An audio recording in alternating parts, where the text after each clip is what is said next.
تحریک انصاف کے غیور کارکنوں، سب سے پہلے تو میں بلوچستان نیشنل پارٹی کی جانب سے، بلوچستان کی جانب سے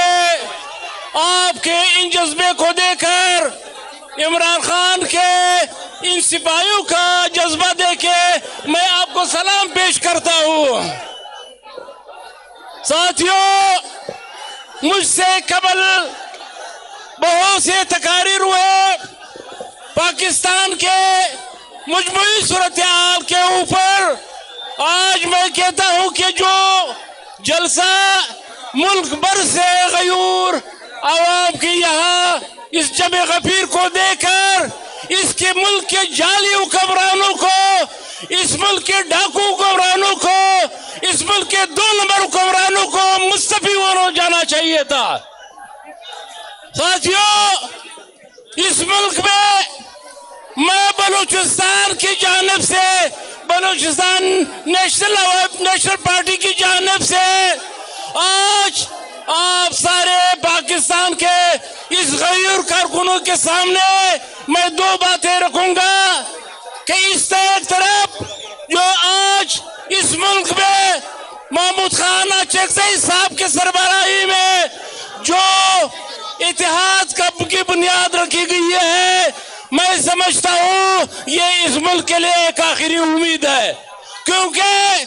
یہ جو اتحاد بنی ہے اس میں اس ملک کے وہ تمام غیرت مند لیڈرشپ جو عمران خان سے لے کر سردار اختر جان مینگل اور اسی محمود خان اچکزئی کی طرح غیرت مند لوگوں کا ایک لشکر بن چکا ہے۔ ساتھیوں، آج ایک بار پھر جس طرح 70 سالوں سے بلوچستان کے لوگوں کا استحصال کیا گیا، میں 2 الفاظ کے ساتھ یہ کہوں گا کہ بلوچستان کے تمام وسائل بے دردی سے لوٹ لیے گئے۔ اس وسائل کی لوٹ مار کے خلاف جو بھی سیاسی کارکن، جو بھی سیاسی رہنما نے آواز اٹھائی تو وہاں نوجوانوں کو اٹھایا گیا، ان کا بے دریغ اس پہ تشدد کیا گیا، لاشیں پھینکی گئی، اور آج تک یہ ہزاروں کی تعداد میں کارکن لاپتہ ہے۔ سردار اختر جان مینگل جو اس ملک کے حکمرانوں کو اور سیاسی جماعتوں کو یہ سمجھاتے رہے کہ بلوچستان میں اگر یہ ظلم بد نہ کیا گیا تو پھر گلہ نہیں کرنا، کہ بلوچستان کے نوجوان وہ نو ریٹرن پہ چلے گئے ہیں کہ وہ پھر کسی کے نہیں سنیں گے۔ آج بلوچستان میں وہی صورتحال رونما ہوئی ہے۔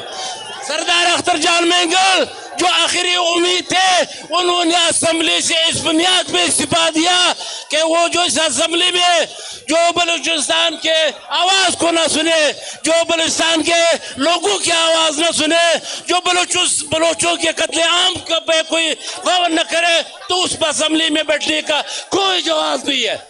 ایک اور سازش جو آئین میں ایک نیا ترمیم لایا جا رہا ہے، سنیں ساتھیوں، ایک نئی ترمیم کے ساتھ ایک ایسے چیف جسٹس کو پاکستان پہ مسلط کیا جا رہا ہے جو یہاں پہ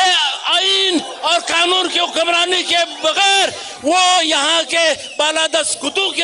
کرم پہ چلیں گے۔ تو ایک بہت بڑی سازش ہے۔ تو میں یہ کہوں گا کہ عمران خان کی اس لشکر کو،